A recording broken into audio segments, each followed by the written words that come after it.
রাসূল সাল্লাল্লাহু আলাইহি ওয়াসাল্লাম মুআয ইবনে জাবাল রাদিয়াল্লাহু তাআলা আনহুকে ইয়ামানের গভর্নর করে পাঠালেন।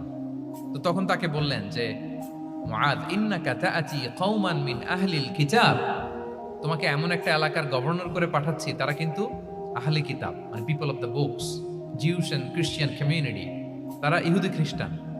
সো তাদেরকে যখন দাওয়াত দিবা ধাপে ধাপে দিবা। কিভাবে দিবা? তিনি বললেন, ফাদউহুম ইলা শাহাদাতি আন লা ইলাহা ইল্লাল্লাহ ওয়া আন্না মুহাম্মাদুর রাসূলুল্লাহ। প্রথমে দাওয়াত দিবা তাওহীদ আর রিসালাতের। আওয়াজ করে বলেন, প্রথমে কিসের?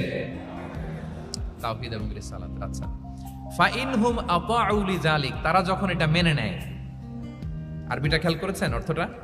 ফাইনহুম আতাউ লিযালিক, তাওহীদ রিসালাত যদি মেনে নেয় তাহলে তাদেরকে 5 ওয়াক্ত নামাজের দাওয়াত দিও। আচ্ছা, 5 ওয়াক্ত নামাজে যখন তারা অভ্যস্ত হয়ে যায়, ফাইনহুম আতাউ লিযালিক, যখন তারা এটাও মেনে নেয় তখন তাদেরকে যাকাতের আদেশ করো। সুবহানাল্লাহ। আমি একটা কথা প্রায় বলি যে মানুষ যদি ভালো হয় সে ফেরেশতার চেয়েও ভালো, আর মানুষ যদি খারাপ হয় সে পশুর চেয়েও নিকৃষ্ট।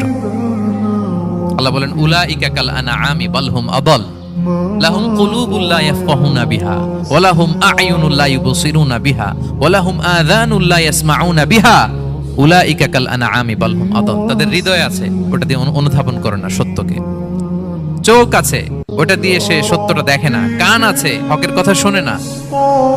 উলাইকা কাল আনআম, আল্লাহ বলেন তারা প্রাণীর মতো, চতুষ্পদ জন্তুর ন্যায়। শুধু অতটুকুই না, বাল হুম আদাল, তারা তার চেয়েও নিকৃষ্ট, তার চেয়েও নিকৃষ্ট। তাহলে মানুষ ভালো হলে সে ফেরেশতাকে